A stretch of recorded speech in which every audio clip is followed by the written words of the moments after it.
Is one of the most famous women in Britain, with tabloid headlines devoted to her almost daily and a reality show following her every movement. It's true to say the British public can't get enough of her. But how much of it is the truth? Here to put the record straight, please welcome Katie Price. Woo!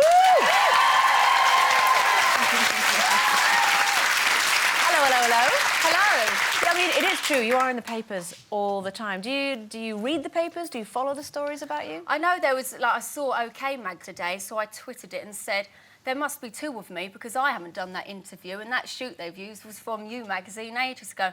Honestly, I haven't done interviews or a shoot for about 14 months for any magazine, and they just make up questions, and I think now they've got the book, they're making up the answers. Ah, OK. I haven't at all, but you'd think it, because I'm in them every week. I must admit, I mean, I would have thought that, judging by the magazines that you see. This is the book you're talking about, Katie Price, You Only Live Once. You may only live once, but you've managed to fill 4 books so far. That's pretty good going. You know, I've started on my next one already, because every 2 years... it's like a diary I do. I don't know why they call it autobiography, because, of course, it's not. They should call it the diary, really. So is this done like a diary, then? It's not done like a diary, but there's so much that happens that it just starts off, finishes off, you know, from the last one. Yeah. No, you cover how you got together with Alex. Yeah. Which is lovely. There's lots in there, actually. That's from when I had Princess all the way up to the wedding blessing, so it's quite current. Yeah. Is Alex quite happy about you writing about him and stuff? Is he supportive of it all?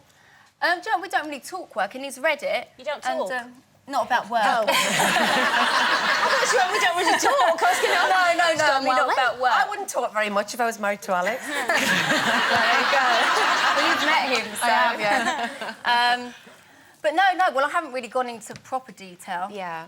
About it's a really... One of the things I found interesting about it, because I don't know if... Because I Twitter as well, and last night I put it, sitting in bed, Steve is listening to the football on the radio and reading The Sun, and I'm reading your book and twittering. And one of the things that I found really interesting was your talk about cosmetic surgery, because obviously you're really open about, you know, what you've had in this. I had no idea what a horrific ordeal you'd had. Horrific. I thought going to America, you know, would be the best place. You know, they look after you well.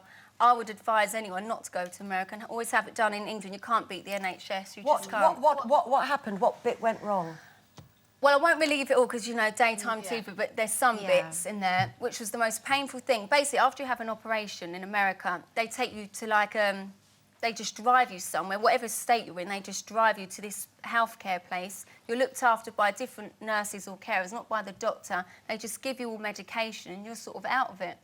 And it took them 3 days to realise I couldn't move my arm in one of them. It was paralysed. And I'd just eaten. They called the doctor over because I was so drugged up, I couldn't tell them I couldn't move my arm. Then he said, oh, my God, you know, we're going to have to take you straight down to put you to sleep again. And I'd just eaten, but, you know, normally you can't eat, but they didn't care. So there I was again, just because they blocked a nerve or something under my armpit. Can I change the subject from that, actually? I can talk a lot. No, it's great. I think you've had a really, really rough time in the last year or two, really. And you always come across kind of, whatever, I'm not bothered. Yeah. I have lately, it hasn't been like that.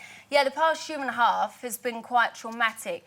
You know, normally I can take it on the chin, have a laugh, go along with it, but there's been so many hurtful things that really aren't untrue. You never show it.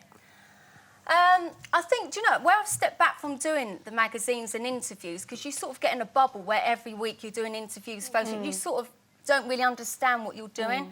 Where I've stepped back from it and actually look at what's been written and said about me, I'm like, oh, my God, I'm glad I'm actually not doing it, not retaliating. Yeah. And so it's given me time to actually get the feelings from it. It's just not nice. Do you understand what I mean? Yeah, it's like, of course.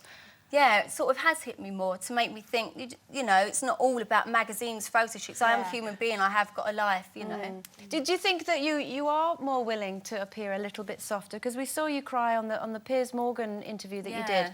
And I think that changed people's perception of you, because we seem to see the real Katie. Is that something that you're aware of? Or? Yeah, I mean, hopefully the reality show that I do shows a different side to me. I mean, I'm a proper Gemini where I keep feelings in. I mean, I do cry. And, you know, like I say, the past year and a half has been really traumatic for me. Yeah, Has it's Alex just not fair. changed you? Do you think Alex has done this? Has he helped? He's definitely calmed me down because of his fighting. Like I've said before, he's so focused on what he does. And normally I retaliate if someone says something. I'm like, why are they saying that? That's it. I'm going to say this. I'm going to Twitter that. And he's like, Kate, think about it first. And other people around me would be like, don't give it to them. Don't give them, like, headlines. So I'm you, like, you you're trust right. him, don't you? You trust him a lot. Yes, and I've got a good team of people around me to just calm me down now. And I've just believed it's not all about the fame, fortune, you know. I have got a life behind it as well. And it must be really frightening. Sorry, but it must be really frightening for men to meet you. I don't go out, I'm a recluse. Honestly, I watch your show and I'm like, I don't work every day. This morning, Jeremy Kyle, that is my routine in the morning. Honestly, I am a recluse and people think I go out all the time. I saw you a few weeks ago at a party. And we did go out. We did at the party. And you as well. But honestly, I'm like everyone else. I like my drama series that are on the telly. You know, as soon as I'm home, I'm with the kids. I'm out riding my horses when I'm not at work, when literally every day.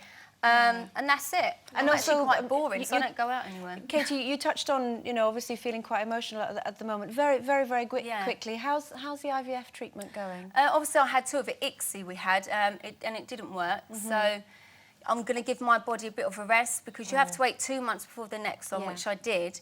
And, you know, your hormones are up and down. It's quite draining, isn't it, to have that process? And, you know, I don't like needles, injecting myself. I'm like that. Oh, I can't do it. But, yeah, it didn't work, so we'll just have to see what happens. Because my body now, I just want to give it a rest. And, I mean, many couples have gone through this and have spoken about how difficult it is as a couple. Are you and Alex all right with it all? It'd be more tougher on Alex, I think, because I've already had 3 kids. Yeah. It must go through his mind. Well, she's had 3 kids, is it me? And then in my mind, I think, oh, my God, because of all this stress the past year and a half, has that made my body think, hang on, I'm not ready to give you baby because you're so stressed and, you know. So I don't know the answer. It's a mixture of everything. Yeah, Plenty of time anyway, though. You're still both so young. Yeah, but I aren't want you? so many kids. I've got 3 you can have. Yeah, you need to just chill out. I do. I ride my horse. Honestly, my life at the moment speak to me about is horses. Don't speak to me about horses.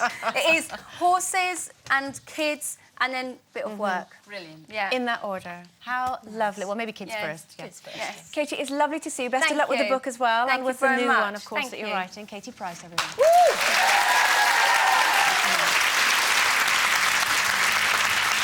That's all for today, but be sure to join us tomorrow when the newly footloose and fancy-free funny woman, hard to say, Dawn French, joins us. We'll see you tomorrow at 12:30. Bye-bye.